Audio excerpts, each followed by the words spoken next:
my fans and do a little fireside address. What do we want to talk about this week? Who knows? I don't really have any subject in mind. We talked about the microgenerations. Apparently, Gen Z has microgenerations, which are like, people who are 23 have very little in common with people who are like 22. They're, I mean, I don't know. I think part of what divides us, like generationally, or at least like the narrative that we're told, is like our pop culture. Obviously, technology stuff to some degree too. I mean, but like a lot of it is kind of arbitrary. I feel like kind of pop culture distinctions as far as like, I was born in 85. Well, this was another thing that was kind of interesting. My friend Kit was talking about how there was kind of a whole generation of people in New York who sort of were just like, and this is something I talk about from time to time. It's just like, it used to be you moved to New York to get famous, to get on Saturday Night Live or whatever it is, to get cast in movies. And I was just thinking how there's not really that many famous people who were born in the 80s. There's a lot of famous people that were like born in the late 70s, 70s, and then a lot that were like born in the 90s. I mean, Taylor Swift was born in 1989, but I was born in 1985. It does seem like there was sort of like 10 years. The 10 years... I mean, was I born at the worst possible time? Did I manifest this? Are we manifesting all reality ourselves? And so do I want some kind of like deferred satisfaction or something? Do I want to be denied? I saw on Yuko Otomo's Facebook, she had posted this post about Ted Jones, the famous surrealist beat poet of New York, and he lived in Seattle, he lived in Paris, he lived in Timbuktu. He was saying she was saying one of the most important lessons she ever got in her life was Ted Jones told her it was more important to live a poet life than it was to write a poem in life, which I thought was kind of interesting. Oh man, do I really want to do this right now? I don't know if I really see myself talking for 2 hours right now. Maybe I'll just do an hour. We'll see how it goes. I don't know. My life is just constantly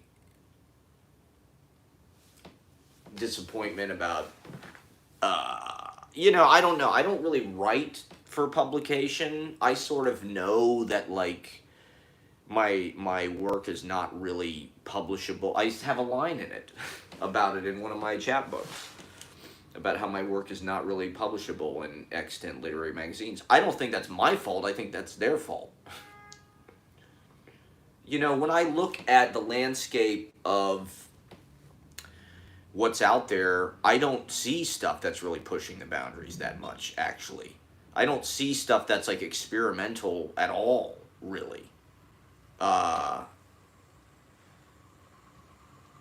mean, there's people that are pushing the boundaries as far as like identity and whatnot, obviously. But most of the poetry that I read is pretty... It's just like net kid poetry. It's snappy, it's pop culture-y, it's a little bit dialogue-y. I mean, it's not all like that. But I'm an anti-poet, I guess. Somebody told me that the other day. I suppose that's true. For me, I guess it's about exploding the genres, the limits. The New York Times released they have... I guess they have good poetry reviewers. The New York Times is more or less like books are magic. There's a certain curriculum that's being kind of like materialized or whatever, conceptualized, the New York Times. And it's like when I went over to my intern's house the other day, her roommate had like the standard issue. Like, it was amazing stuff. She had, like, Ada Limon's book, the poet laureate. She had an Etel Ednon book.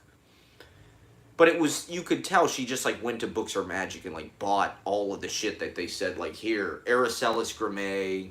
Like, it's all great stuff. I'm not saying that's bad. But it's also, like, I don't know how much that person is thinking about literature, or are they actually reading that? I mean, I suppose maybe they are, but, like, they're just reading it because it's, like, a signed literature almost.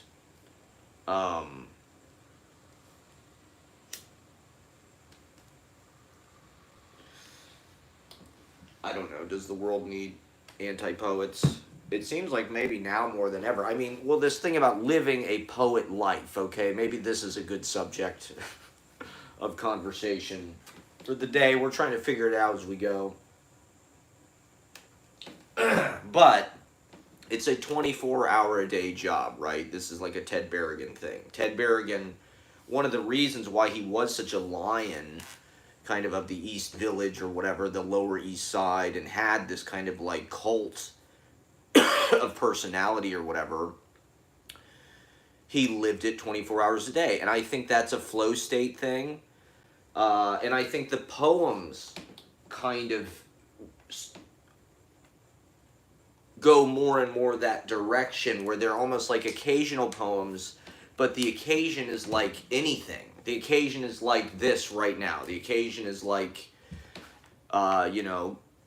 whatever the day is, whatever happened that day. An occasional meaning you're writing it sort of as you go to sort of consecrate or dedicate something.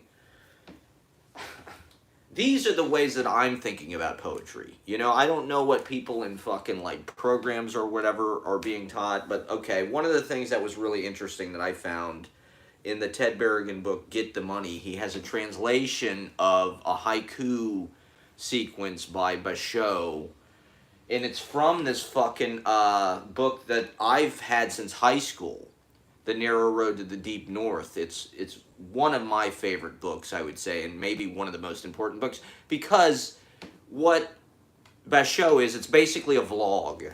It's basically, Scenes from a Life is exactly like this, where it's like, it's travel journals. Basho would close up his old house, his old hermitage in fucking, wherever he lived in Japan, and he'd go on like a walking journey for like the season to all these different shrines, and he'd walk, he'd have traveling companions, he'd carry his clothes or whatever, his supplies, in kind of a knapsack, whatever, a worn kind of satchel. I think that's what it's called, Records of a Weather-Worn Satchel or something like that. Is like this sequence that Berrigan translated. And, he goes to like all these shrines. It's basically a continuous pilgrimage, and it's from one place to the next, and he writes little haiku that sort of occur to him, these little bursts of illumination or whatever, as he goes. But the haiku, so most of it is like a prose journal where he's talking about his journey, walking from here to there, his companions, meeting up. Like, one of them, he meets up with his brother or something who he hasn't seen in, like, 20 years or something. And so they're, like, weeping and, re-embracing and shit. It's, so it's like, it's like a vlog. He's just talking about his trip. And then there are sort of poems that sort of punctuate throughout, that are the poetry that he wrote on the way. And you can see how this was important to somebody like Ted Berrigan, and somebody who's trying to live the life of a poet, a 24-hour-a-day job. And what does that mean? What does that mean to live as a poet? Does that just mean to get paid to publish stuff, to get paid to teach? What does that mean in ethic? To me, and maybe I'm way wrong about this, I seem to be in maybe the minority, but to me there is an ethic. Being a poet, I think, does require a kind of withdrawal. I don't know, poets that I'm surrounded by in New York have been very into just like indulging, I guess, whatever it is, and like they're poets. They have that kind of excuse, like It's not about deprivation, really, this generation. It's not about being poor. It's not about being a beatnik. It's not, at least, I mean, obviously not in New York, because you can't be poor. So in a certain way, that voice is sort of gone. You know, but when Ted Berrigan and Alice Notley were living in St. Mark's Place, they were not rich. If you look at Ted Berrigan's attitude toward money, even though his book is called Get the Money, he won some grant and just like the money practically flew out of his pockets while he was walking down the street, because they were hippies, right? It was the era of the diggers and the free store. A free store, literally the idea was to create a store. Diane DePrima talks about in San Francisco, they had a jar of money on their refrigerator that literally people could just come and take money because they didn't give a fuck.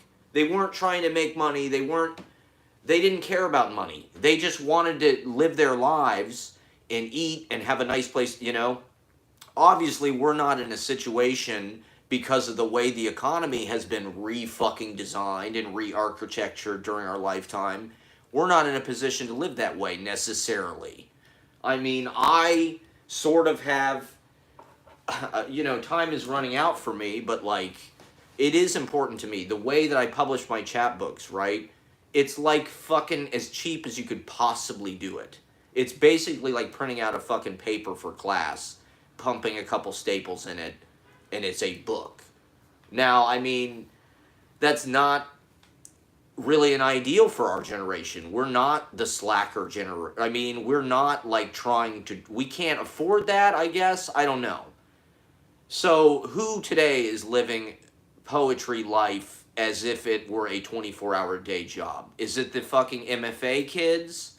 Is it fucking, who is it? Is it the people at Pete's Candy Store open mic? Is it the people at, you know, most people have actual jobs, unfortunately. It's not, you know, East Village in the 70s where you have an apartment that costs $125 a month and you work as a fucking busboy or whatever, a Xerox machine operator. Thank you for watching. I'm down to hang out as well. I mean, I'm just jumping on this. So, okay, living poetry as a 24-hour day job. What does this mean? It means what? Having poetry does it mean experiencing reality as if it were a poem? You know, every act, I think if you were a poet, the page is a very limited kind of container, actually, for what you do. I think the poem is fucking huge, and life is the goddamn poem, okay? And you make choices which are like fucking, you make choices which are like fucking writing, you know? And, that's right. I mean, Kelsey's getting straight to the point. Obviously, the subtext here is that I am the one who's living at 24 fucking 7, 365, 420, 69, 555, 444, 666, 72, 48 hours, Eddie Murphy, Nick Nolte. You know, is there somebody living in an RV somewhere who's a poet? I mean, you know, from what I've seen up front of like the publishing industry, the literary industry, is like there are stars who get made for one reason or another. They get pushed through these huge publicity channels, but there is a self-consciousness. The people at the New York Times are not, it's almost like the cart is leading the horse or the tail's wagging the dog, where it's like they're choosing who they want to be important. It's not like the people are like, wow, we love this fucking voice of, I mean, I suppose maybe Instagram and shit is like the example of that, or YouTube or whatever, if you're able to get an audience. But the popular audience is so goddamn stupid. It's like, most people that are educated have taken a deal with academia or whatever the fuck it is, And maybe that's not completely compromising. I don't know. Maybe that is the way to be a 24-hour day poet, is to just fucking be like an academic, for God's sake.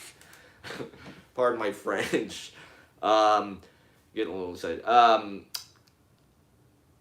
But you're also an academic, right? I mean, Ted Berrigan was a fucking academic for part of his life. Then he sort of came back to New York. He taught a little bit here and there. He taught workshops at the Poetry Project, right? I mean, the Poetry Project was sort of a site for these type of poets to sort of confer, to group, to publish magazines, to live the life of poets. I think being around other poets helps sharpen. It is a kind of mindset, or a kind of being, or a kind of like, poets are very idiosyncratic about the choices they make, or just like, I don't know, I think they're so keyed into language that plays into like what they think is possible and how they react to things. There's just like specificity. There's like verbal specificity and like understanding specificity, but also like a place for the mystery within that. So a lot of society, right, does not want you to live that way. I was just thinking about this today. In Columbus, Ohio, how hard it was for me to even like struggle to, my poet identity out there was definitely a secret. And like, it certainly, I don't think, had room to grow, or like free range. Like, New York City is a great city for poets, even in spite of the fact of how expensive it is. I think living here is really what enabled me to like feel comfortable doing it and fully charge into it, because there's thousands of poets in New York. And like, even though maybe sensibility wise I don't see eye to eye with them, I do respect just about everybody I see at readings or open mics, as far as like their interest and like the fact that their intelligence when they're doing it.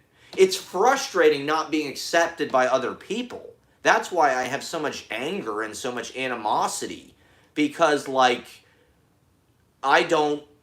no one wants to publish my ass, you know what I mean? And maybe that's my fault for just not like tightening the screws enough, but I also think that's part of living the life of a poet. Poets are lazy.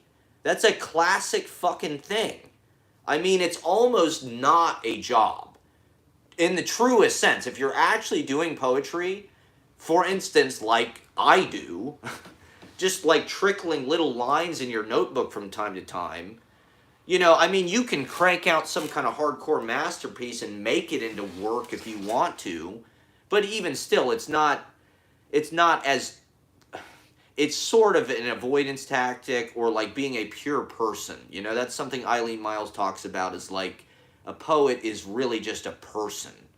It's almost not even, like you're really just a human being and you happen to write some shit down. Like, that's how I kind of feel about it, is like, especially at this point in history, I think to highlight just being a human being and being a neighbor, or being like a part of a community and living like a human being is supposed to in a community. Like, our society has become so fucking perverted that it takes a lot of work to unravel the habits that they're trying to force into you, as far as getting a job, having a car, drinking, whatever the fuck it is, watching TV, not believing in yourself, seeing the world in fucking gray, fluoridating the water, calcifying the pineal gland, just like shutting your imagination down, shutting your sense of agency down, shutting your sense of possibility down. They don't want you to be literate, it's No Child Left Behind. They systematically fucked up the education of basically everybody since the year 2000. They wanted to take away people's critical thinking skills. And so there's a lot of things that are putting you asleep, that are deadening your consciousness. I think poetry is a way of getting in there and undoing the cliches and idiosyncratically kind of like defining and encoding and like getting specific, actually seeing what you're seeing, actually, this is a Zen thing, this is a presence thing, this is a meditation thing, actually hearing what you're hearing, seeing colors, seeing other people, creating with them, right? That's the next step. The adventure of collaboration and two poets together, two artists together, or two human beings together. I do this, you do this. We build this amazing event that is like art in and of itself. To me, that's an exciting possibility. The idea of like writing poems in a desk in a library or something, or being like some kind of academic, or to me that's like the lamest fucking way you could do it. Poets are supposed to be getting naked and smacking ass and like painting each other's fucking bodies and eating body sushi and windsurfing and traveling the world by foot and avoiding the bullshit. It's almost like being a fucking concept artist or a performance artist maybe, or the total. I think of that performance artist from the 80s. I don't know his name, Xiao Shea or something. He did those year-long experience pieces where he'd be outdoors in Manhattan for the entire year, and that was like the piece. Like, to me, that almost has more to do with poetry. The poetry is like the after reverberation or the after effect. I mean,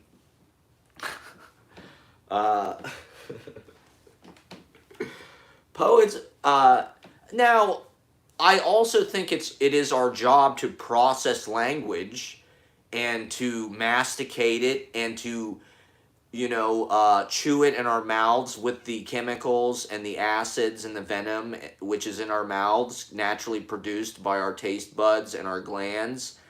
We take in the food, we take in the oral, verbal mouth matter, we process it, we chew it, it chemically is and structurally functified by the bacterial culture. I don't know. I think it's important that I have cavities, right? I think it's important that poets have bad teeth. This is a classic New York School thing. Now, nobody this age would think that. Everybody wants health insurance and all this kind of thing, and that's good, that's smart.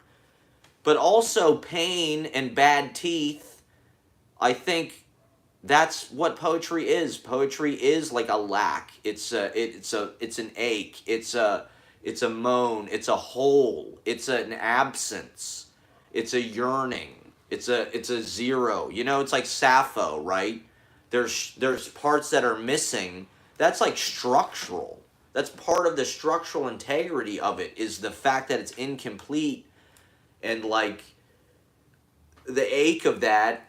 That's something, like my poems really do not run together. This last book I put out, a lot of the endings just don't work at all. Like, you read it, it probably doesn't leave you going, whoa, what a great fucking poem. But to me, that's just life. I mean, I don't know. That's what Sappho is like. That's what fucking Gilgamesh is like. The cuneiform tablets are incomplete. They're all smashed to hell.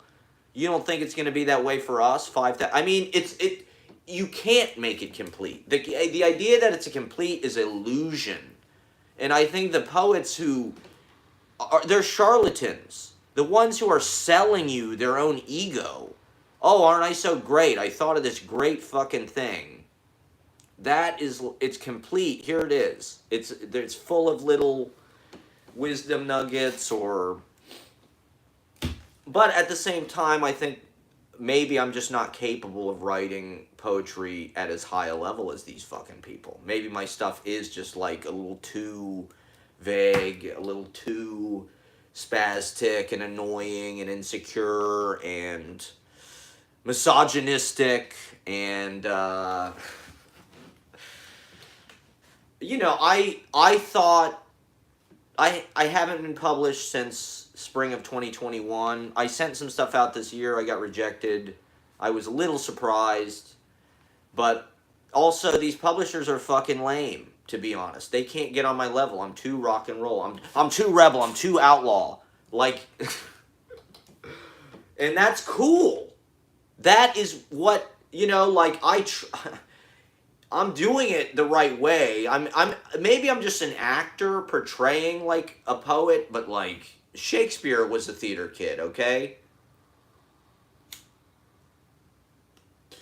If Shakespeare was alive today, he'd be in like fucking Dear Evan Hansen or something. Shakespeare was a fucking theater kid. The greatest poet of all time, right? Supposedly. In our white, patriarchal, Eurocentric, fucked up universe. In our post-Trump America. Is Shakespeare still the best, or is Chantal Akerman's movie the greatest movie of all time? I mean, I love Chantal Akerman. I like Letters from Home. That's the greatest movie of all time as far as I'm concerned. So I'm fucked in the head, like, what's up, whoa guy? I'm fucked in the head. Where was I? I'm fucked in the head. And I like, Hollis Frampton movies. Jonas Meek is my favorite filmmaker. Here's my Sight and Sound top 10, okay? I'm going to do it right now. This is the Matt Proctor. To be honest, I'm one of the greatest filmmakers in the world. I'm just going to put that on the table. Like, someday, long after I'm dead, in the year 3000, they will rediscover the tablets of scenes from my life, and they will reconstruct human life in the year 2014 from my fucking YouTube videos. And I'm one of the greatest filmmakers in the world. And shame on Sight and Sound for not asking me and not consulting me, because their list really is bullshit without my opinion. So here's my top 10 Sight and Sound poll 2022. The Flower Thief, my favorite movie of all time. Ron Rice, Taylor Mead. Go on Vimeo, watch it immediately. The Flower Thief and Queen of Sheba versus the Atom Man, which features a lot of body positive, progressive, diverse female nudity and empowering naked black bodies, if you will, to use the parlance of our times. There's a lot of that. This movie was made in 1962, and it's Taylor Mead and the Queen of Sheba, and she's naked the whole movie, and it's a masterpiece. It's on YouTube. So Queen of Sheba, Ron Rice, greatest filmmaker of all time. Wim Wenders, some Wim Wenders movies. This is not going to be exactly 10. I'm just going to throw a lot of stuff out there. Kings of the Road, The American Friend, State of Things, Wings of Desire, obviously. David Lynch, Blue Velvet, obviously. Eraserhead, obviously. Mean Streets, obviously. Bottle Rocket. Not The French Dispatch. The Andy Warhol movies that are actually like fucking movies, like any of the Andy Warhol movies with Taylor Mead, anything with Taylor Mead is the greatest movie ever made. Okay, Orson, Magnificent Amberson, Citizen Kane, I'm a Film Bro, I like the old list. I like the Charlie Chaplin list, the Fellini list, 8.5, like Dolce Vita, La Strada, Chantal Akerman, Letters from Home, who else? Female directors. I need some female directors. Sofia Coppola. I don't know if I'd put that in the greatest ever, but I like Marie Antoinette a lot. Maya Duran. Period. So that's like that's about half of a Sight and Sound poll. I'll get more back into that. But poets should be making movies. Poets, that's a 24-hour, here is a perfect example of living a poet as a 24-hour-a-day job, because this is literally real time. This is literally, they talk about what a great talker Ted Berrigan was. That's what Andre Kodrescu's blurb says. He says he wished he had written down everything Ted Berrigan ever said. Well, now we have the opportunity, now I'm not, obviously I'm not saying, but like, poets should be live streaming. Poets should be recording themselves. They should be composing into compositions. And I don't see that in New York. I don't see poets really doing interesting avant-garde approaches. They just kind of read their, their identity manifesto or whatever, and that's cool, but like, where's the experimentation? Where's the nudity? Where's the acid? Where's the piles of naked orgy, poets painting each other in the nude? Taking it to the limit, living like the dreamers. This is our city. The NYPD and the police state that we live in has convinced us that we're supposed to follow the rules. You know what Don Yorty told me? He said it's the East Village. You do whatever you want. Okay? Don Yorty lived on Avenue C. He said his fucking landlord was a crack dealer. And the shit he was saying was fucking insane. He was like, he's like Colonel Kurtz. He's like Brando in Apocalypse Now. I need to message John Yorty because every fucking thing he says is so captivating and interesting and dramatic. It's like a kid with like a mouth on him or something. You're just like, God damn, I can't believe this kid is saying this. But he's also a poet and highly intelligent. So he was like, my landlord was a crack dealer and he murdered this woman while he was blowing crack smoke into her vagina. This was the East Village. It was a war zone. It wasn't like, oh, I have to like be completely in my headphones and like go to work and home and don't talk to me. I'm on my laptop in the cafe or in the $16 martini bar with the fucking pink neon millennial font on it. It became fucking California. The East Village became like LA. I hate to say it. There's too much goddamn California tech. I like Jonas Kyle's poem about fuck the tech bros. Somebody's got to say it. To me, being a street poet, living it in real life, IRL, the way that real people talk, like Kerouac did, or like Jack Michelin, in bars, in pool halls, wherever the fuck people are hanging out now, wrestling.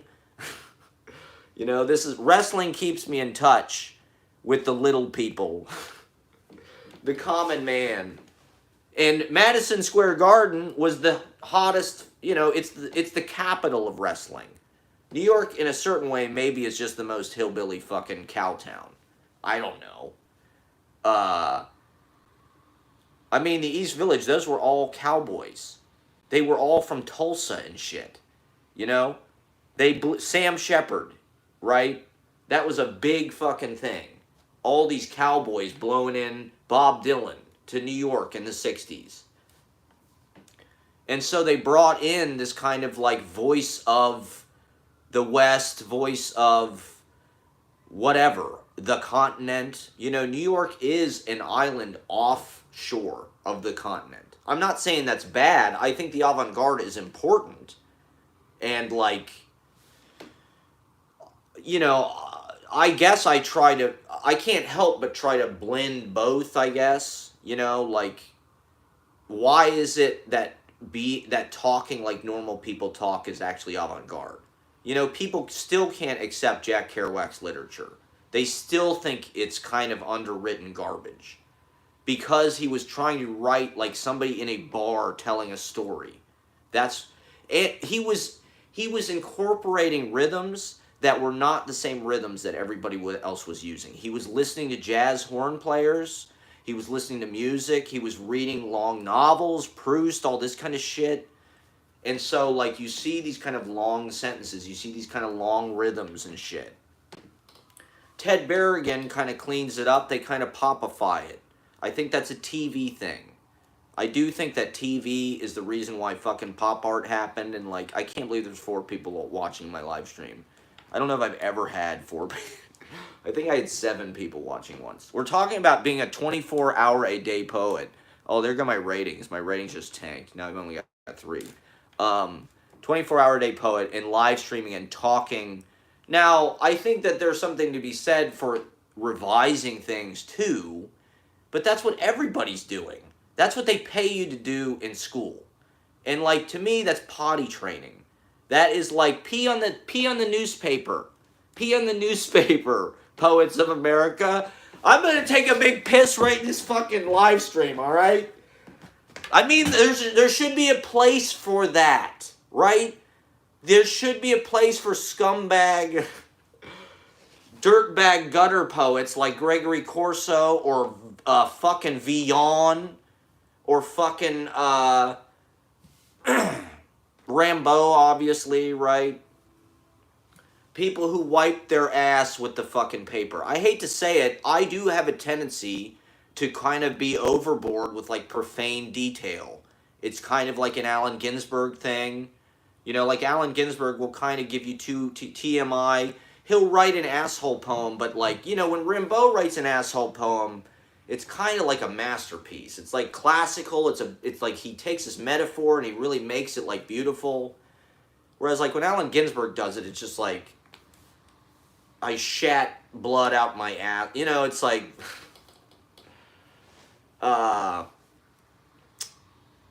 don't like that, but that's part of being a human being, I think, right? Part of literature, the honesty of literature, is it is supposed to be able to handle like the kind of dung. It's all aspects of life, right? Supposedly Ulysses, every chapter has like a corresponding like human organ. That's like part of the theme or like the deep. There's like layers and layers and layers. And James Joyce does this, right? I think he makes it a point to kind of to touch on those type, you know, life does include puerile, you know, includes eating. It includes, you know, killing things potentially. Like these are aspects of human nature. You know, are we so situated in the eye that a poet can't really talk about this stuff without it seeming, you know, like a cancel thing or like it's gross or I suppose it's how you do it, but that's one aspect. And I think stylistically, right, the way that writers are being trained, if you look at something like E. E. Cummings, the way that the punctuation is used, the formatting, the fucking, I mean, it's not traditional, it's not Strunk and White. I'm not saying that that's bad, but I don't know. Maybe there is like a smoothness of tone and like an earnesty that like is just not my thing. You know, like I was saying earlier, maybe I'm purely an anti-poet and it's like is just like going against the conventions. Is that enough? Is that actually a style? Is that even a style? Being iconoclastic or I mean, at this point, I don't know how the academics live, but they live well, it seems like. You know, they get to go to dinner in nice restaurants. They don't have to work in nice restaurants. You know, like poets who don't have MFAs. And it's like, well, getting rejected. I never got rejected because I never really applied very much to MFA. I got accepted once, but like uh you know, is that even a poet's license or authority? To me, that's barbaric in and of itself to say these people are sort of qualified. Now, don't get me wrong. I mean, an MFA program, I guess they have to choose, but like to me, that's kind of against the nature of poetry. Like, it is something that everybody should write. I think it's maybe not everybody has to write poetry, but like I do think that like it's more important that people write it, I think, than like there's a small group of people that make it for like a select audience that reads it. And the audience that reads it is supposed to be huge and like only the MFA fucking people are like qualified, you know, the National Book Award winning people or the fucking, you know, like maybe that's an outsider art thing, but I tend to like things that are unconventional, that are eccentric, that are playing against the fucking norms. I feel like the institutions and everything just have so much power, and they'll just crush you. You know, if you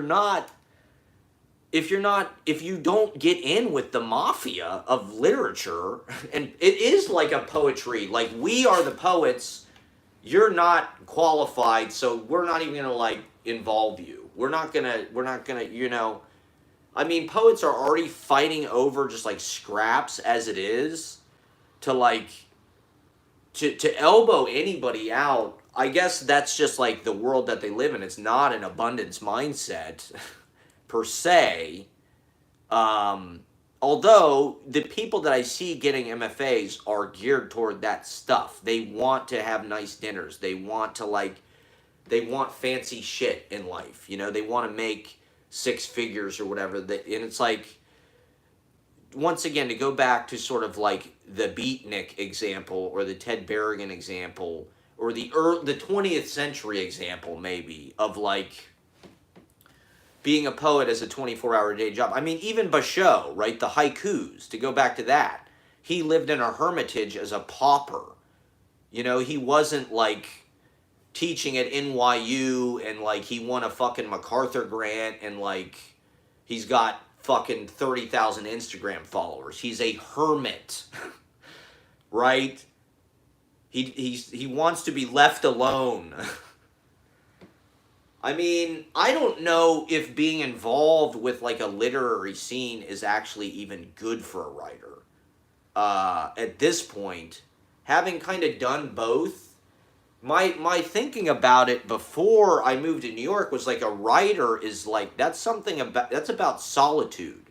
A writer practices in solitude, and in fact, a writer's life and maybe even a poet's life is like one of solitude, meaning like you need a lot of silence, you need a lot of aloneness, you need a lot of stillness to just sort of like, once again, to masticate, to process, to you know, like your subconscious is working at all times, supposedly, right? This is something a lot of artists will say is like their subconscious. And so when you're sitting, when you're looking out the window, doing nothing is the musing of the poet, to quote that Jane Campion movie, Bright Star, about John Keats. Female director, Jane Campion. Great movie. Check out Bright Star. A great movie about the life of a poet. And John Keats was not trying. He died. He was a horrible failure, right? He was a reject during his lifetime. Nobody thought. I mean, the other romantics liked him because they got it. He was maybe a poet's poet or a poet's poet. But I, you know, it's been a while since I studied the Romantics that closely, but my understanding of it was Keats was not liked.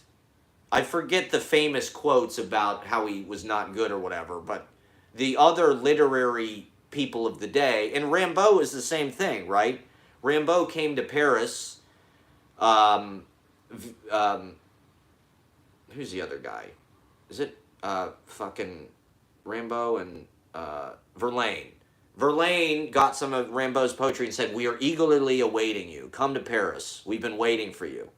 And so Rimbaud went and tossed the tables on those motherfuckers. Watch the Leonardo DiCaprio movie, another great movie about poets. The Leonardo DiCaprio movie with David Hewlett. Leonardo DiCaprio plays Rimbaud. It's incredible. And there's gay sex in it, and rim jobs. There's rimming.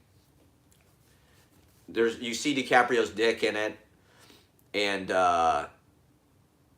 it's you know, he's a disruptor. He's an anti-poet, and he wasn't accepted right till 50 years after he fucking died, because his shit was too kind of hot and too kind of visionary, right? It was too discontinuous.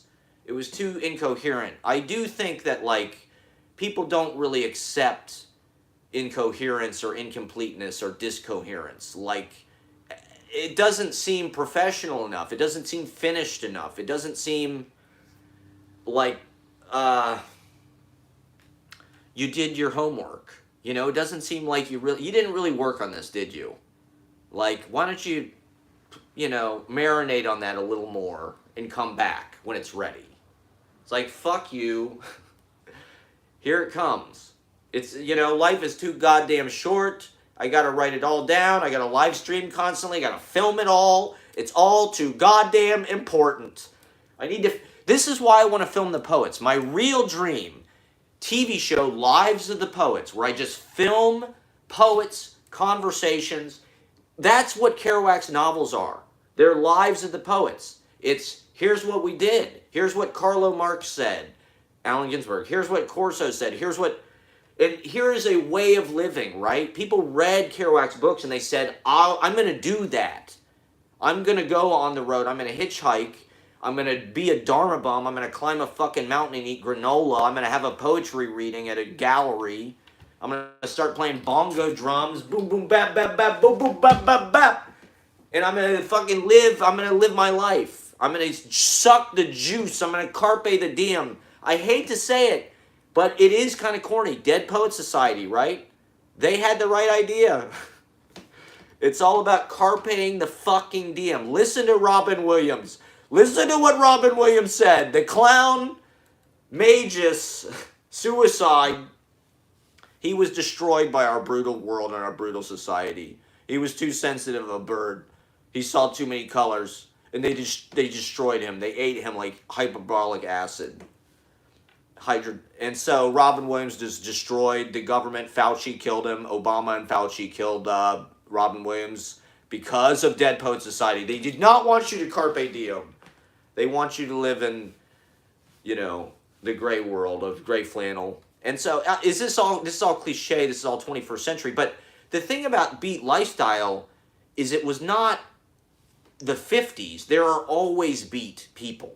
There are always bohemian people. This is something that always exists. If you find a way, one way or another, to drop out, you're not in the rat race. You're smoking pot, you're drinking rot gut wine, you're hitchhiking, you're riding the rails, you're publishing chapbooks and giving them to your friends, you're writing folk songs, you're playing noise music, you're doing YouTube videos, you're doing backyard wrestling, you're doing, you're dancing in a fucking house party. It's all the same shit. Stand-up comedy on a rooftop. Stand-up comedy is beat. That all came out of those same fucking coffee houses. The Gaslight was on McDougal. Taylor Mead put Bob Dylan on stage. Hugh Romney, Wavy Gravy. The Beats, Corso, Allen Ginsberg, Bob Kaufman, Ted Jones, they all read at the Gaslight. Woody Allen, it was all one fucking place. Bill Cosby. Oh. Not to mention, not to trigger anybody. Sorry, I should have put a trigger warning. I'm sorry, I don't mean to make fun of... It's an oral... This is one reason why I'm trying to bring it into the open mic. And I think Seinfeld, actually, is a show about a New York school poet. Seinfeld is maybe the evolution, I would say, of what Ron Padgett and Ted Berrigan were doing in the mid-'60s. Where it's like, it is a show about nothing. Auden says poetry makes nothing happen, right? Seinfeld makes nothing happen. And he doesn't have a job. He just lives his life. He lives like a poet, right? All this crazy magic happens. Kramer and George, that's why they like each other. Because they're able to create these situations that are completely coincidental magic, and they just like having a fun life. Jay Peterman, and it's just fun. It's all fun. Kramerica and Vandelay Industries, they're using their imaginations, right? And Jerry Seinfeld is kind of a contemporary flaneur, man of leisure in the metropolis. He is like a dandy. He strolls about, eating his cereal, looking at life, observing life. He doesn't have a fucking job. And then he goes to his little bard post in the evening at the Improv, and he freely espouses his fucking truth. And his language is so precise. Jerry Seinfeld's language is so, if you look at his book, Is This Anything? It's a fucking poetry book. He put line breaks. He put line breaks in his fucking routines in this book. And it's his collected poems. Go and get Is This Anything by Jerry Seinfeld. Jerry Seinfeld's collected poems. I mean, I think Larry David is the true genius of Seinfeld, but it's a show about poets. And it's a show about New York school poets. The cereal thing. Jerry's cereal thing is pop art, right? It's pop art. It's clean. It's sparse. It's simple. It's exactly what Ron Padgett was doing. I mean, Berrigan is a little bit more out there and a little bit more kind of woolly. He's a little more of a woolly.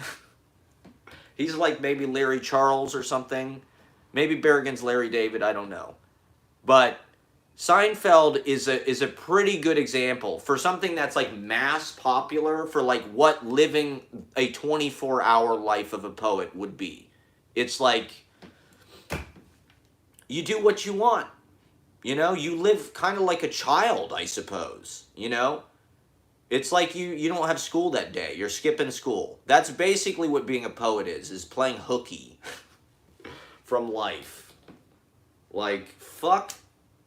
And so trying to be a part of the professional world, that's something I was always discouraged. My father, Yorkie, was a beatnik. He was there was a few years before the Beatles happened, after, you know, like Kerouac happened, where the culture was actually very intellectual, and the beatniks were actually kind of the biggest thing with rock and roll, and you know, so that had a lot of effect on people who were born in like the late 40s and the early 50s, and not so much effect on people who were born later.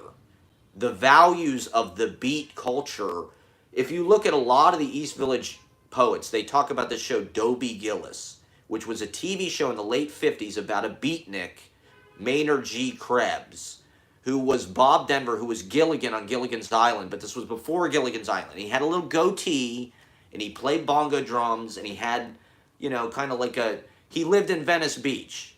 And so every kid in America in the late 50s had a fucking TV, and they watched Dobie Gillis. And they saw, that was their, like, they didn't necessarily read on the road. They didn't read Jack Kerouac or Allen Ginsberg. Maybe they knew what that was, but they damn sure probably saw fucking Dobie Gillis because it was a fucking TV show. And so they absorbed Maynard G. Krebs. The joke was he was allergic to work. Every time another character would say, "Gee, Maynard, are you going to do any work?" He'd go, "Work?" Scooby-Doo. Shaggy from Scooby-Doo is based on Maynard G. Krebs. That character is completely the same character. It's just a cartoon character. And so their ideal was to not have jobs. Their ideal was to drop out, right? This is like the hippie thing. I don't know if that's possible now. People try van life, this and that.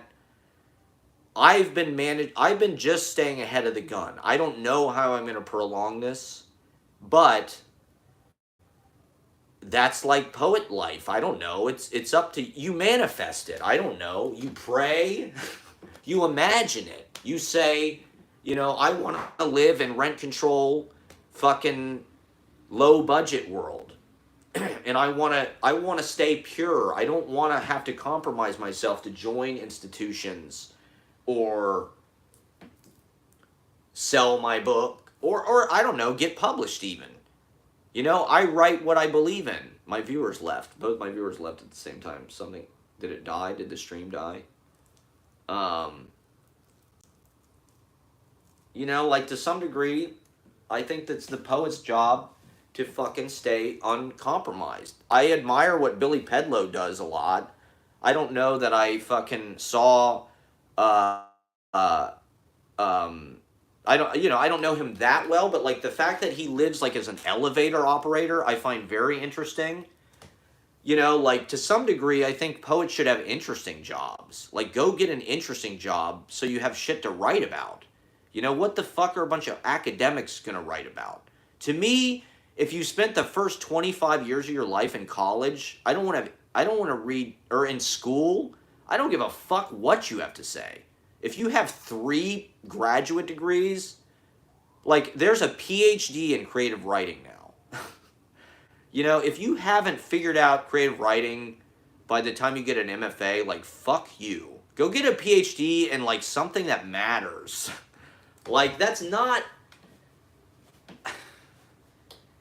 I don't know what's going on in these MFA programs, so like maybe it is the best way to live life as a 24-hour-a-day poet, right? If they're giving you a stipend, especially if it's fully funded and they're giving you a stipend, like you're teaching people, if they let you write whatever you want, what the fuck, did it stop? MFA is like, it's a graduate degree, so in the arts now, I mean, particularly in writing, in anything really, it's like you have to have an MFA because it's all about credentials now. It's not about like, oh, we read this book, we really liked it, we're going to publish it.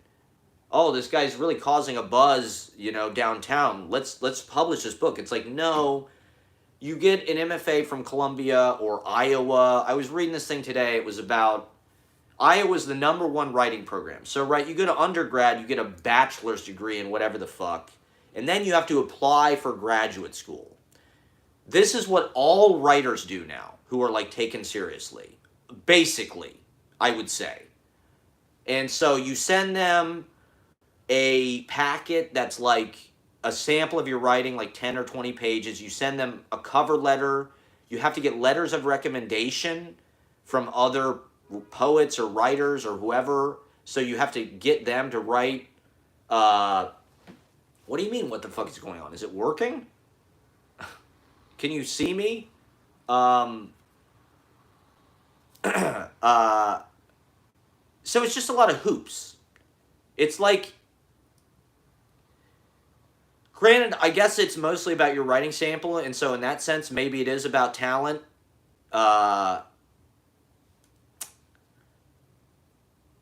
There's a lot of economic factors that go into the MFA Industrial Complex, particularly in the era of student loan debt. You know, in the 60s, there were not that many fucking... in the 60s, there were not that many MFA programs. You know, there's been a huge proliferation of MFA programs over the last 30 years, particularly since the 90s, because the baby boomers decided to sell everything to their kids and financialize everything to their own children. And so when I went to college, you know, you were going to come out of undergrad with 6 figures of debt and probably credit card debt, because the first thing they fucking did at college orientation was try to get you signed up for a goddamn credit card with an 18% APR. And so you're fucked from the word go. You're in the system. You're in the system from the word go, because you have to get a job and start paying off your student loan debt as soon as you graduate. And so to be a writer, you more or less don't have a choice. Like, no one is really going to take you seriously for the most part unless you have an MFA from a prestigious school at this point.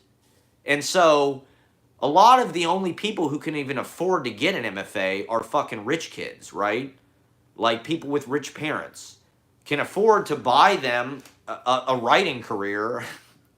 No offense to anybody, but like, you know, to me, that's just not good for literature. That's not good for the culture. To have like the underclass, the lower classes have no voice and no potential to even have a voice, other than sort of like whatever editors want to like push on their own agenda. That's how publishing works now. They have an agenda that they feel like they have to meet, and now it's like, it's woke culture, right? That's the trend. And so like they're looking for writers that are going to do that for them. The editors who went to Wesleyan and all these fucking Ivy League schools and shit, they only trust people who went to other fucking Ivy League schools. They only know people who went to other Ivy League schools. So it's children of elites, unless you have the choice to go to school and come out with 6 figures of student loan debt to get a master's degree. Now, is that what a poet does? There's a lot of rich poets. James Merrill, Elizabeth Bishop, they had rich parents. They lived on trust funds. There's a lot of examples of poets who had trust funds or, endowments or whatever. To some degree, the MFA is a way to make a career out of being a poet because, if you have an MFA, you can get a job teaching in one of the other fucking colleges that are ripping kids off. If you want to join the Ponzi scheme and be a writer, that's how you do it, I never tried that hard because there's there's a $100 application fee to even apply to these goddamn schools. So I am just disqualified right off the bat because I'm not going to pay that. I'm not going to pay $100 to apply to fucking Columbia University or whatever. It's just never going to happen, If they waived the fee, maybe I'd do it. I got accepted to LIU Brooklyn in 2017, Louis Warsh and Erica Hunt, and the program collapsed because of Trump tax code shit, I think. And they waived all my fees and everything. That was the only reason I even considered doing it.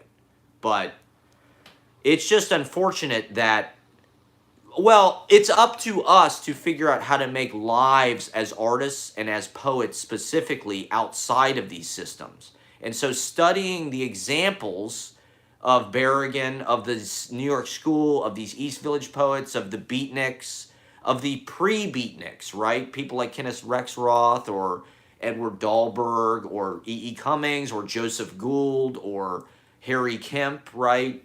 The beats always existed. There's always bohemians. There's always, ideally, we have to escape from the systems of control and slavery and mind slavery. The thing that worries me is when the poets get jobs for these institutions, when they're writing to be published for their fancy friends who don't want to lose their jobs, and everybody's sort of scared of, and trying to keep.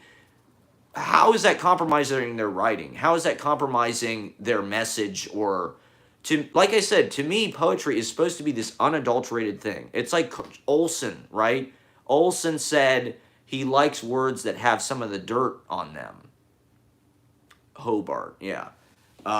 He likes words that are like onions you picked out of the ground or something. The roots and the dirt and, the natural world, right? This is something we were talking about the other day. Songs of the Open Road, Walt Whitman. Everything important is meant to be learned out of doors, not in classrooms. Poets now spend their whole fucking lives in classrooms. Shakespeare worked in the theater. Bernadette Mayer was not a professor. Alice Notley was not a professor. I admire that.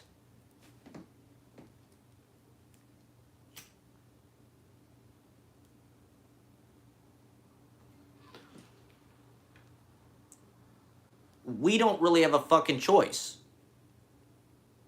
I'd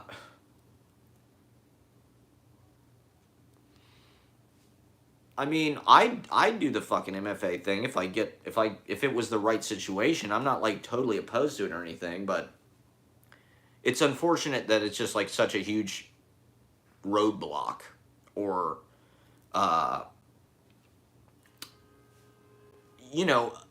the things that I found valuable about creating art, living as an artist, were all catch as catch can sort of autodidact shit. And so the poets writing about their lives, showing their lifestyles, showing alternative ways, having the poems be sort of a how-to or a guidebook for how to do this, how to escape, how to live honestly, right? To live outside the law, you must be honest.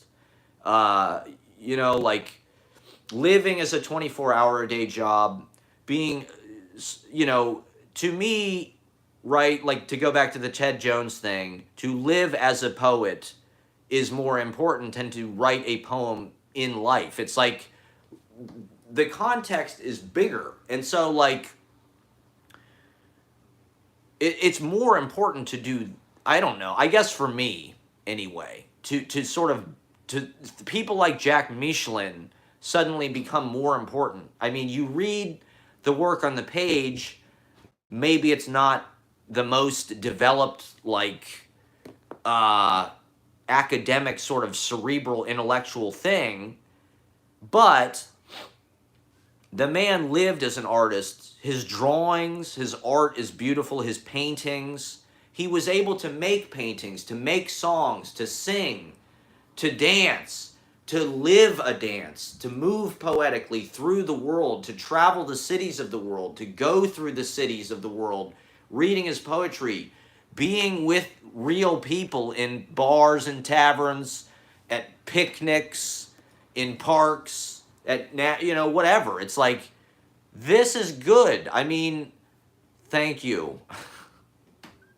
My intern has been printing some chapbooks. The chapbooks are a big part of it, right? To have these penny sheets that you can just hand to people, hand people your poetry, give poetry to your friends. This is a way to transmit consciousness, to transmit the alternative, to transmit the idea that there's a way out. You can do that. You don't have to wait for Milkweed Editions to fucking choose your fucking manuscript for their prize. Good for you. You know, if you won the Milkweed Editions fucking trophy, go fuck yourself. You're anti-poetry. If you have an MFA, go fuck yourself. Okay? Motherfucking asshole is what it stands for. You are not a poet. You're disqualified. You are a government fucking CIA agent, okay? The CIA started the literary magazines and the MFA programs. The CIA started Iowa. So if you have an MFA, you are basically a Fed. So fuck yourself. And fuck yourself. I got my MFA from the streets of New York. That's why I say that in that poem. I am like a dog that nobody wanted to take in, and I'm hungry, and I'm outside, and it's cold, and I'm yelping. And that's poetry. And do I get an MFA now? Can I have an honorary MFA? Someday. That will be bestowed upon some honorary MFAs from some prestigious. Columbus is going to be begging me. They're going to be naming buildings after me. Matt Proctor used to work in this fucking building. Now he owns it.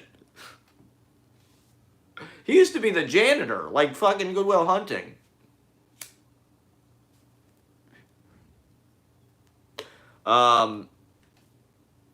Sorry, I digressed. Just kidding. I mean, the weed is kicking in, I suppose. So, you know, the rent-controlled people, I think they know how lucky they were.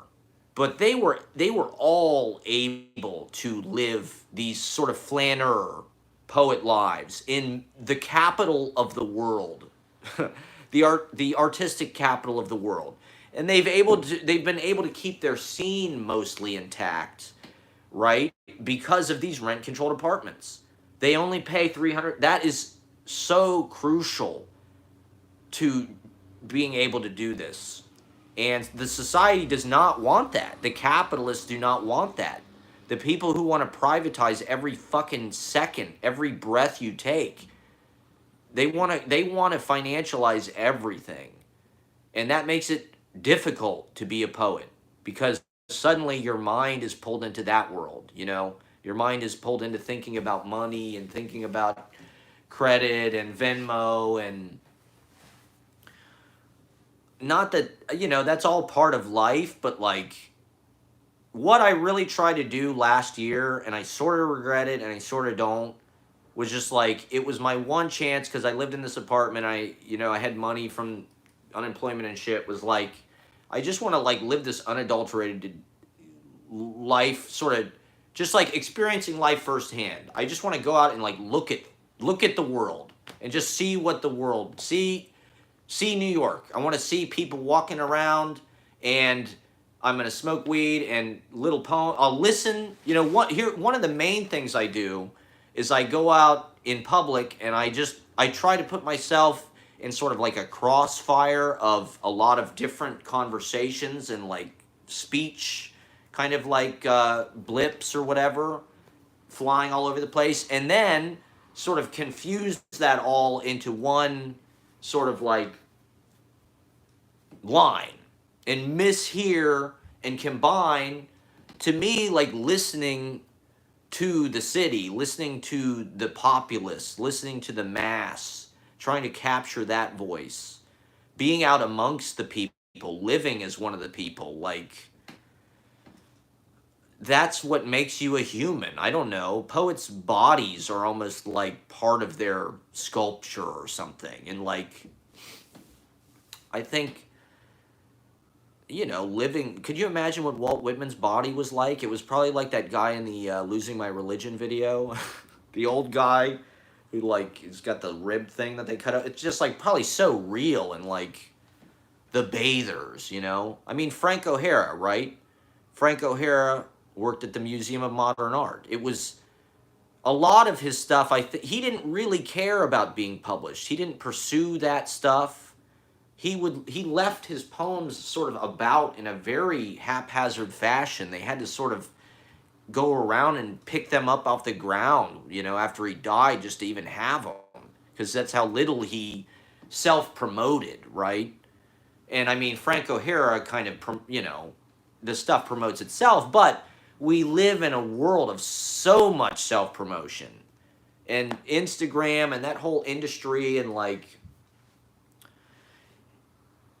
it's kind of, I don't know, it's like being published, having those names attached, having that credential, that's all like a part of like the industry of your selfhood and your you know, the entrepreneurship of your brand, of your identity.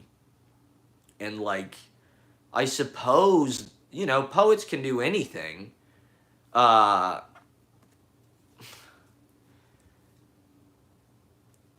know, to be honest, a lot of the poets that I know outside of MFA, you know, not all of them are as good.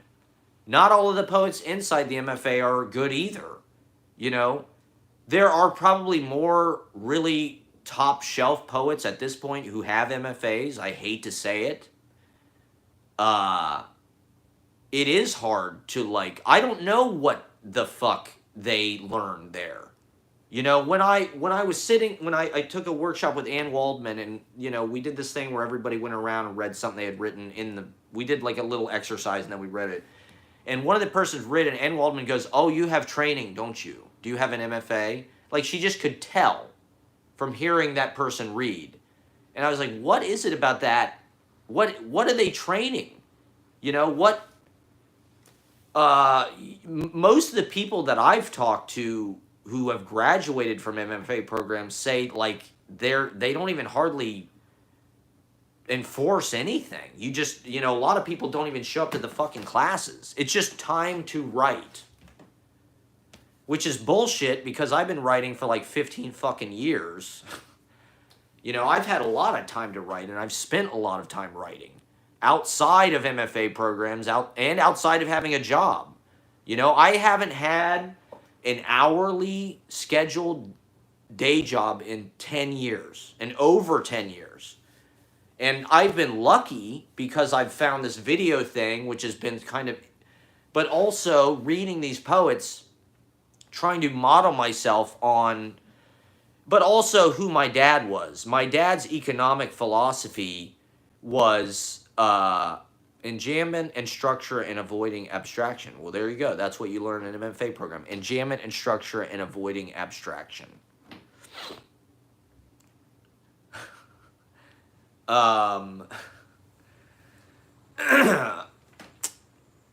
No, filming corporate videos, Enjambment. I think I know about enjambment. I mean, what the fuck?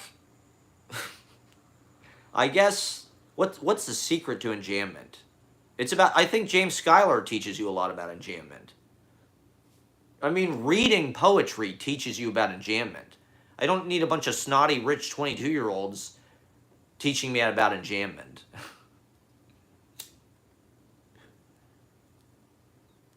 It's just frustrating being at a... Yeah, teach me everything you learn. I just want the fucking degree. I don't give a fuck about the classes.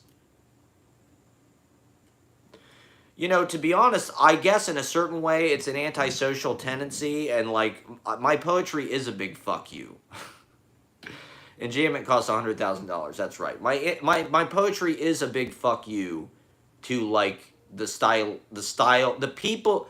To me, it's so cruel that there are people that like think they have the right to say you are a poet and you are not. Like, and they've made an industry about it. To me, that's like, that's sus, that's fucked up, and like, I don't know. I mean, the open mic, right? The point of it is saying everybody has a voice.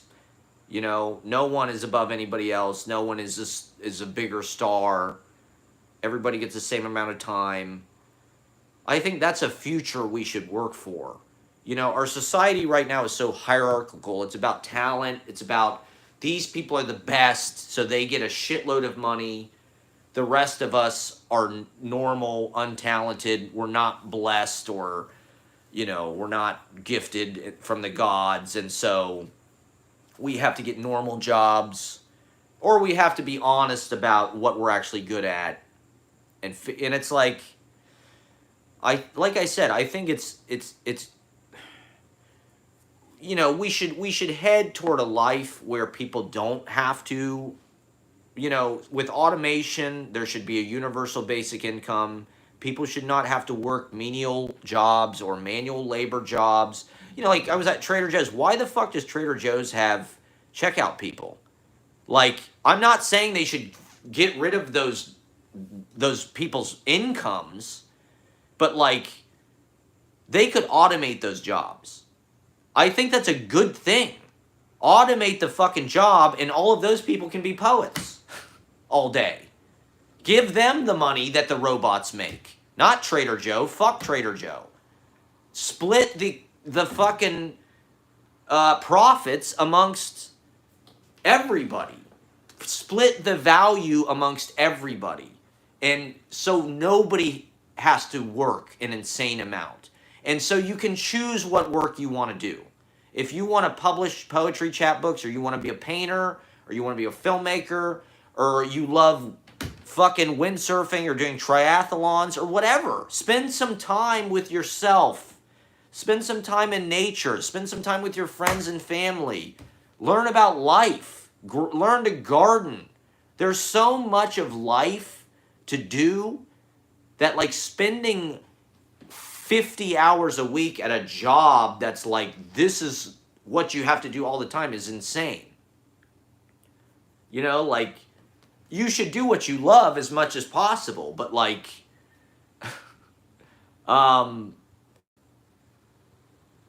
I spend a lot of time with my friends. If you study my works and my teachings, you will see it's a good example for how to live a life of a poet 24 hours a day. And,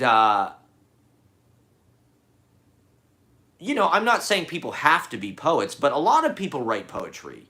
A lot of people, it's a natural thing for them to write lyrics to, you know, to songs. I met so many people in college, when they found out I'm a musician, they're like, oh, dude, I write lyrics, man. It's like, oh, good for you. Like, that's not anything. Like, I write lyrics, dude. I got all these lyrics. It's like, well, the melody is like the fucking hard part. It's like, Ben Lerner is fucking overrated. He is like the Elon Musk of literature. These people, the people that I've seen that are super successful are just super aggressive and super like ambitious and super entitled. Like me, I'm a shy person. I'm from the Midwest. I was taught to like kind of be polite and be meek and like not really ask for too much and like certainly not have any sense of entitlement. You know, my dad, he doesn't see the point in trying to chase this kind of success and money and all this. It's more about avoiding. You're distracting me. Please keep the comments on subject, okay? This is not, the comments are not for personal attacks or just nonsense, okay? I'm trying to fucking teach a lesson here about, this lecture needs to live on my YouTube page. This is, so divorcing yourself, I'm not saying that, but there's, you know, the counterculture doesn't really exist, actually. Everybody has been swallowed into wage slavery, rent insanity. Oh, God. Don't encourage the fighting. This is what we should be fighting for. Less hours. I want less hours, more money. I want free money from the government. I want to be able to start a writing workshop with my friends in my apartment. I want to teach a writing workshop in my apartment. I want to do fucking shows every single day of the week. Like, this is what I want to do. In our society, it's like, well, you have to be talented enough. But not only that, you have to escape, like, one of the caveats of our lives is like, you know, 80% of your income or whatever goes to your rent. And so you have to work like a punishing amount of time that like you really don't have anything left over. If you work 30 plus hours a week, you really have very little left over to even begin an art anything. That's sadistic. That's something that like rich people calculate to prevent us from awakening our creativity and our agency and our imaginations. When you awaken your imagination, you apply it to your reality. That is when life becomes like a garden, right? That's what they had in the East Village, the Lower East Side. It wasn't just poets, jazz musicians, Sun Ra, you know, painters, Jim Dine, artists, performance artists, theater people, the Living Theater, fucking Sam Shepard, you know, America Hurrah, Jean-Claude Van Vital. You know, they had an audience for an avant-garde theater. They had a company. They could do marathons. You know, the reason why Poetry Project does a fucking marathon every year is because they had shitloads of free time and everybody lived in the same neighborhood. So it was like, yeah, come down to the church. Everybody's going to read. We'll put 150 people on. We'll lay around all day smoking weed. That is not the world that the millennials live in. We live in, oh, fuck, I got to go back to work. Like, I got to work tomorrow. Or like, you know, like Zlad, it's like, I'm partying full-time and I'm working full-time. I mean, if you work in tech, you know, there are certain people maybe that have got it figured out so they can live in New York and try to be artists. I guess they work in tech. I guess they... To me, one of the biggest failures is the lack of tech's interest and connection. Give everybody a copy. Whoever wants a copy, just give it to them. Whatever they want. The lack of tech's connection with this sort of bohemian culture that I'm talking about. Especially because the nesting of the tech industry occurs in the most enlightened kind of beat neighborhoods. You know, the Google building is right above Greenwich Village. I'm looking at it right now. Chelsea. And it's in San Francisco. You know? Like, that was the cradle of beat counterculture, right? Anti-academic, anti-institutional literature. Literature of sort of like a refined, you know, like they went to Columbia. They were highbrow. They were part of the elite. They had studied with the elite, but they pissed on it. They said, Kerouac was provincial. Ginsberg from New Jersey, right? They were all kind of like, they're like the Marx Brothers. They're like these ethnic stereotypes. They got a Groucho, they got a Corso, he's like Chico. They got an Italian guy, but they're all working class. They're all, Kerouac's dad was a printer. He's French Canadian from Montreal. He's an immigrant. His native language is French. He's English as second language, really. Kerouac is an English as second language writer. If you want to look at it that way, he's not really any different than an immigrant writer that would be publishing a book today. And I think that's part of why he took the angle that he took, and that's part of why his literature is kind of bastardized and disowned, because it's too redheaded stepchild. It's too country. It's too real. And it's too ahead of its time. These people are still in tweed. It's an Edwardian parlor game, is what David Amram called it. That's Columbia. It's a club, It's a finishing school. It's a prep school. Kerouac dropped out. He killed a guy. No, he didn't kill a guy, but he's, his deepest journey was like spiritual, right? He was very interested. He was deeply Catholic and deeply Buddhist and all of that shit. And so I think divorcing himself, he was a seeker. Now, I'm not saying I want to do that per se. I am interested in participating in the sufferings of the world. I think that's what the New York school chose to do. They chose to stay in New York and be with their friends and have a sort of, not to say it's utopian or anything, but I think it was a good example for how poets should comport themselves. Publish your friends. Put together a literary magazine with your friends. Have your friends over. Talk about poetry. Collaborate on artworks. Painters collaborate with poets. Painters go to the poetry readings. Poets visit the painters' studios.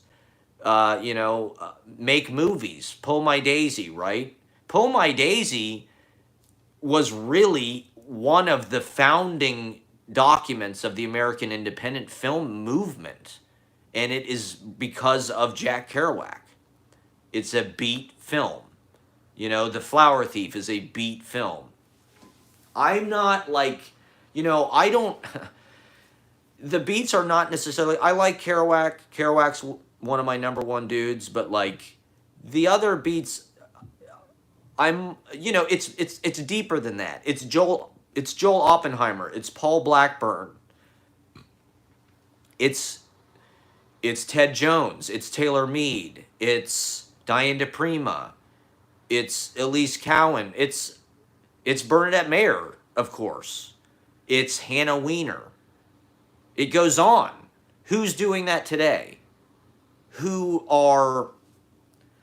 When I see people with jobs, New York is so expensive to live in. You have to have some kind of position with a university, with an institution. You got to have rich parents, whatever it is. It's almost impossible to be working class.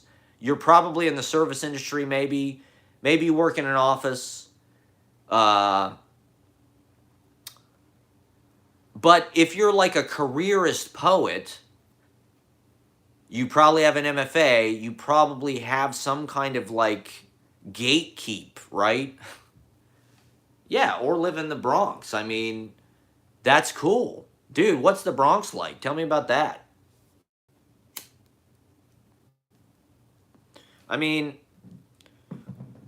There's still thousands of poets here. New York is still a necessary city and a good city for poets, because one of the things that you need as a poet, I think, is other poets. It is a social activity. It is a social vocation, or it can be. I'm not saying it has to be. I'm not saying it has to be social, but when you get poets together, this is my interest in filming poets and doing a reality show of poets, the lives of the poets show, because oral composition, poets are thinking so fast. Poetry is a constant reflex almost, right? It's almost like being funny or something, where like you're training your mind to like think in good lines, think, hit the ball back real fast with that kind of spin on it. And so having conversations with poets, I think, is an untapped. No one has done this in history. No one has filmed poets writing the script, of their own lives. That's autofiction. That's what Ben Lerner is trying to do. That is what Matt Proctor is actually doing, okay? Scenes from a Life is the most autofiction shit there could be. My pamphlets are the most autofiction shit there could be. I'm ahead of these fuckers. Ben Lerner doesn't have the balls to be... Tell Alan he doesn't have the balls to hack it on the streets like Frank fucking Sinatra. I'm a saloon singer. That's right. Ashley is my intern. You like Ben Lerner because he likes you, and you're in. They don't have the balls to live outside the law, to live with cavities in their mouth, to have no money, to be making $100 a gig filming. I make money as a poetry videographer, okay? That's how humble my existence is. Can you imagine? Can you imagine how little money a poetry... Kaya's a real poet. Mad respect to Kaya. If she's got bad teeth, mad respect. Yeah, I'm not making fun of Alan or whatever.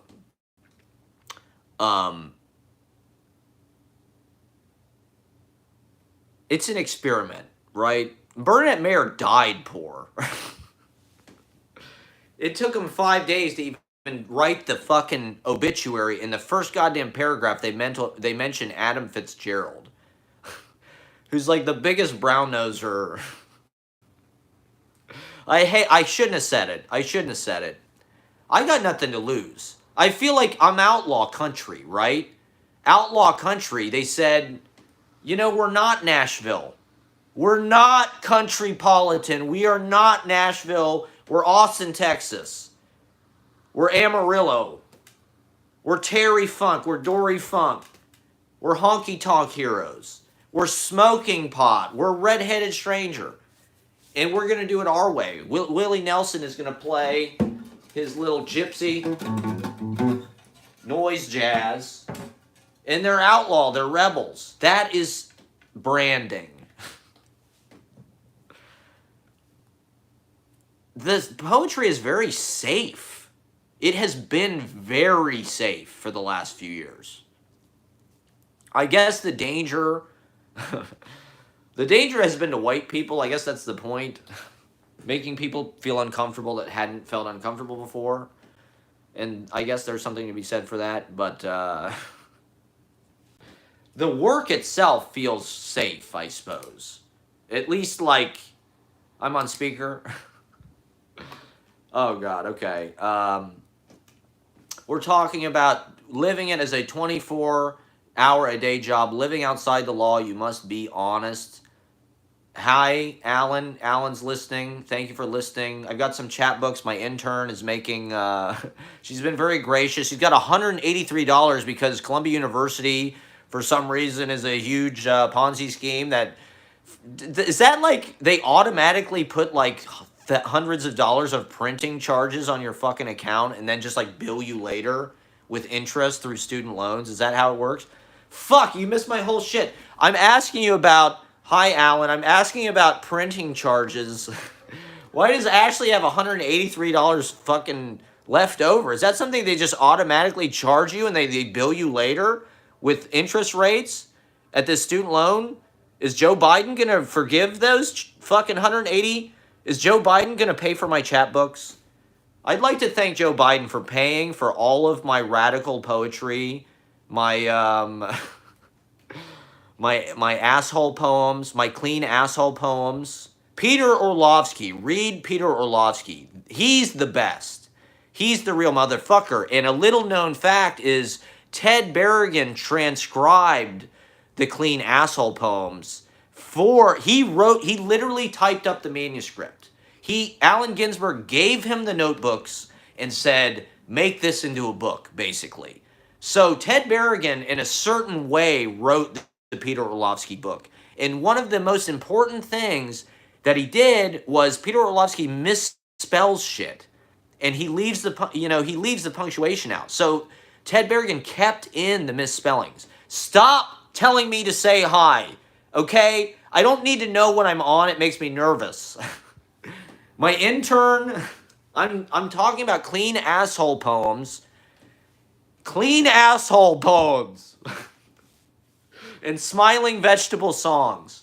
Peter Orlovsky, one of our most important poets, and how Bernadette Mayer died poor because she wouldn't take the deal. She wouldn't rip off the future of America and sell out the millennials and bury a generation. You buried a generation, Alan Gilbert. You are complicit. You are guilty, Alan Gilbert. I am coming for you, Columbia University. I will run hell of fire upon the MFA. I will ring the press name. I will choke them. I will fucking... You will pay. You will pay for Iraq. You will pay for Afghanistan, George W. Bush. You are the fucking George W. Bush. What's in? What's out for Twitch is for the alt-right. I'm not alt-right. I'm on YouTube because it's where old people are. I'm on YouTube, it's because where the common people are, and it's free. Twitch is it's racist. I did Twitch during the pandemic. And I had high schoolers in Atlanta, Georgia that love my Alan Gilbert's hipper than I am, apparently, because I think YouTube is the Library of Alexandria. YouTube is like one of the greatest in a society where like more and more of our like public municipal resources are being stolen from us. YouTube is like, I would say, like probably one of the most uncorrupted, important things that we have, actually. Like, all the other social media has its kind of like fucked up, and like, don't get me wrong, like YouTube has a lot of fucked up political shit, but like the fact that you can upload infinite video, and I know they're surveilling it, I know that's why they let you upload it, I don't care. Like, if I can reach 3 people... And the other thing about Twitch is, like, it's just not as open. Like, my parents are on YouTube. They can get on their TV. I can go to any Roku in the world and put my Scenes from a Life on. You know what I mean? That's why I can watch it on my phone. Like, Twitch, it's like for fucking Spurglords. I don't like online gaming culture. There is a lot of racist language, and like it ferments a lot of like toxic masculinity, let's say. Maybe that's why I should be on Twitch. Bye, intern. Thank you. We'll talk soon. Thank you for everything, seriously. I mean, I'm glad we're repurposing the Columbia money for good. That really is, that's poetry. That's living life magically. We have to be like Peter Pan, okay? We have to live magically. If you continue to live magically, they cannot get to you. They cannot crush you. It's the cruise. The flow state must continue. The police want to chase you down. The fascists, the cops, they want to chase you down. They want to get you. We're running. We're dying to live, but they cannot fucking catch you. They will not catch us if you stay magic. That's why, like, I've been lucky but you just say magic. And okay, so anyway, yeah, YouTube is the Library of Alexandria because you can just upload, you know, I can upload all the open mics. I can upload, you can teach. I don't know. I mean, maybe I should be doing podcasts, but like I use YouTube. To me, it's a radio and a TV like at the same time. Maybe this is just because I live alone, but like it's also a pandemic thing, maybe. You know, YouTube became like I need something on at all times. You know, I need like noise in the apartment. I don't know why, because I think my ears changed or something when I did acid and when I was in my relationship. Because before that, I really liked silence. You know, if I was like in my room, I just like to sit around and enjoy the silence. Now it's like I constantly have something going on YouTube. Like I listen to wrestling fucking podcasts and shit, you know, for like hundreds of hours a month. And like you know, one of the things that sucks about YouTube is their search results. Like they really don't give you a lot of options, but that's typical of Google. They really know that their power is controlling what you see. What kind of snacks are there? I want one of those sandwiches. No, I'm lecturing right now. Columbia should come to me. They are coming to me through the magic of YouTube. You know, I met a guy. This guy was selling weed in Washington Square Park. He was a veteran and he was homeless. He lived in a shelter. I didn't know that. I gradually kind of like learned that because I spent like a couple nights, you know, hanging out with him. Well, I bought weed from him. And full disclosure, it's legal in this state. In Washington Square Park, it's extremely legal. He was on Twitch. He had like thousands of followers, actually. Believe it or not. This guy was super intelligent. He was in the Navy, and he worked like in nuclear reactors on like an aircraft carrier, which I guess is like you have to be like highly, highly intelligent to do this because it's all about chemical reactions and, you know, chemistry and, you know, and physics and temperatures and this and that. And it's not a glamorous job. It's hot. He said it's very, very, very hot down there. And he had a fucking Twitch channel. Because he was so intelligent. He could just kind of put shit together.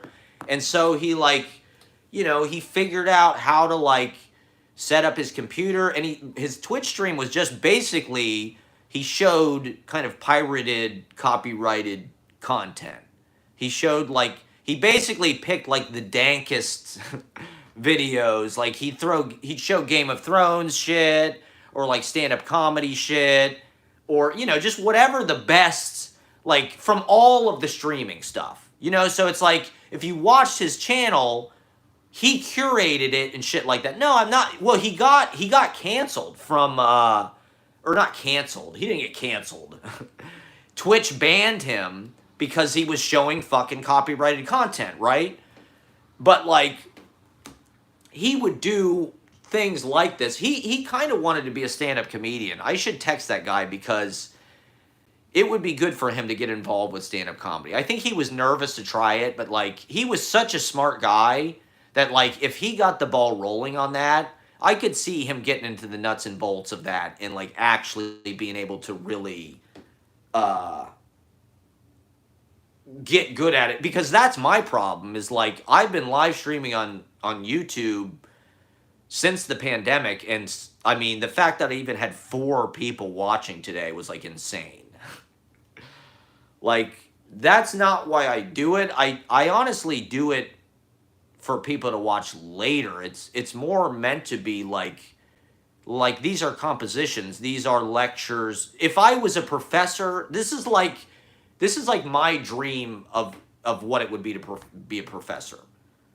Like, if I could have, I mean, not, you know, obviously I'd want to listen and like work with the students, but it wouldn't be a bad idea to have a class that was just like this, where like maybe once a week You just talk about whatever the fuck for 2 hours. To me, this is what I would want to do if I was a professor.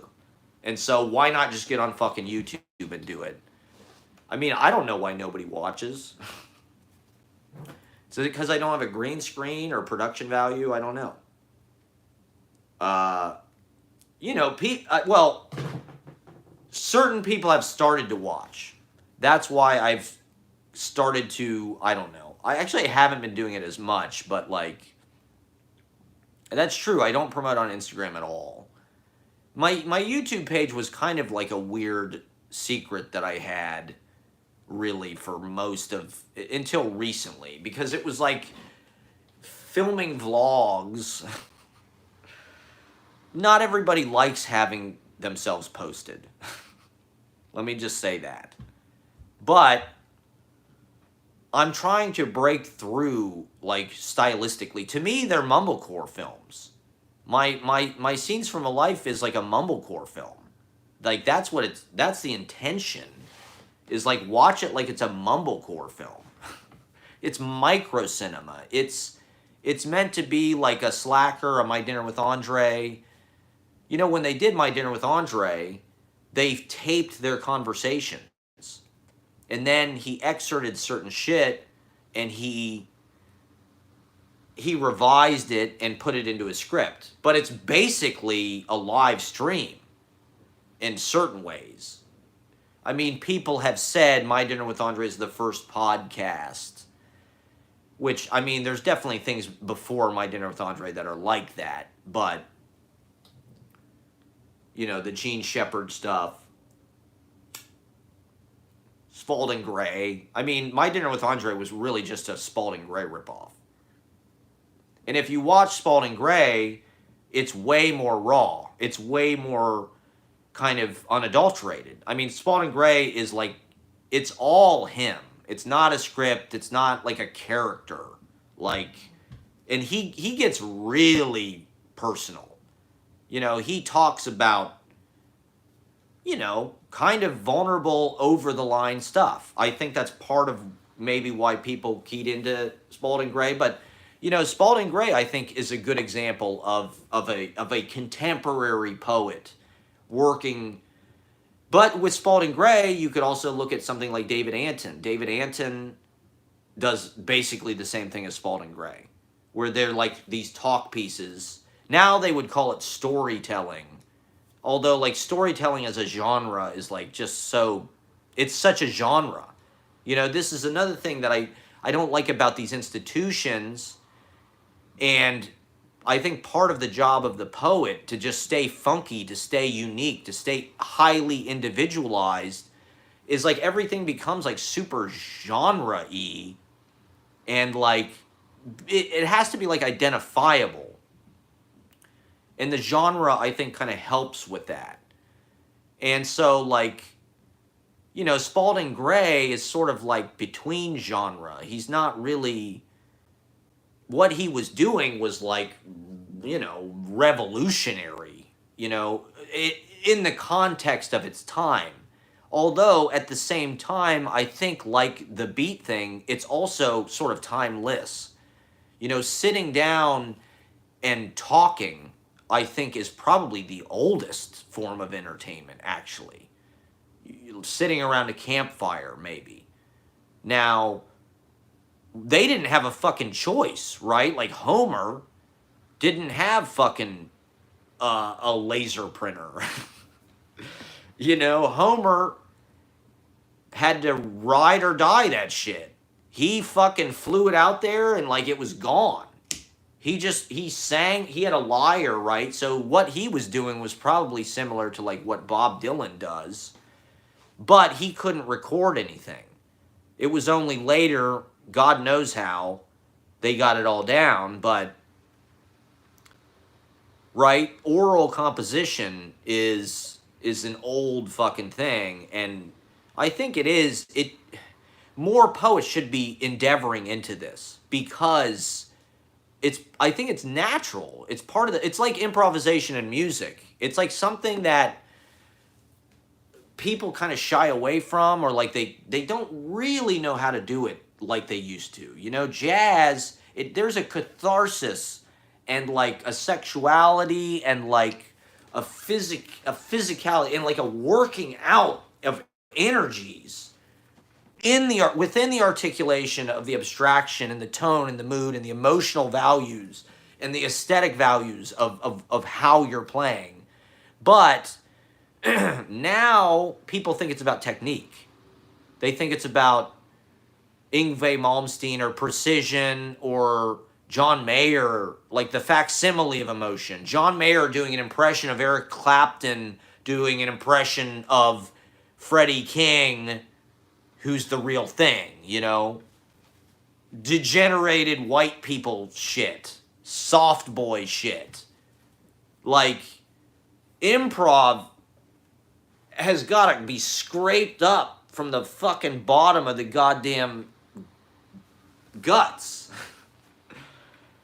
And I don't see people really digging that deep, actually, and flying out there into something weird and like visionary and deep and vivid. Everybody's very safe. It's Mike Birbiglia or Chris Gethard or or the Moth. It's some kind of highly, like, this is my one person show. Colin Quinn. It's like, or Netflix specials or whatever. It's like, where is, Sun Ra? Where is Sonny Rollins? Where is, the Coltrane, the really far out shit? Oh my God, I have so many fucking problems in my life. The gig, right? The live gig is the chance where you go and you cathartically get it all out. You say it. You just say it. Everything that's bothering you, everything you want to say. That's your, my dad, he's a bass player. He saw an interesting change in the music industry. He talks about in the 70s, right, is when DJs happened. And, because before that, you needed live entertainment. You needed to hire a band. Disco was the change. Disco was electronic dance music. They brought in turntables and big sound systems. And it became about Saturday Night Fever. You're the star. The dance floor is the star. And, like, there became less of a need for live bands. You didn't need to pay. You didn't need to hire bands, right? They could mechanically reproduce the sound quality at a high enough standard by the 1970s that they no longer needed the band. They just needed a DJ. And so you had less gigs to support professional musicians. It's automation, basically. They automated live music in the 70s. If you want to look at the boomer kind of like hippie, my dad lived it. He played in bands in the 60s, in garage bands and shit. He played in Holiday Inn lounges. That was like a job you could get in the 70s. They'd hire you to play all fucking night. He played 6 sets a night for like 6 days a week because they needed entertainment in the lounge, right? And so that gave a place for musicians to stretch out, to improvise, to hone their chops, etc., etc. What now? That's so foreign to us. You might get up on stage 45 minutes a week or every couple weeks, or if you're in a touring band, maybe more often, maybe every night. But like, you're probably not playing 6 sets a night. You're probably definitely not playing 6 sets a night. And so I think in a certain way, I mean, like, that's only become more true. Right now, DJs are the fucking superstars. Like,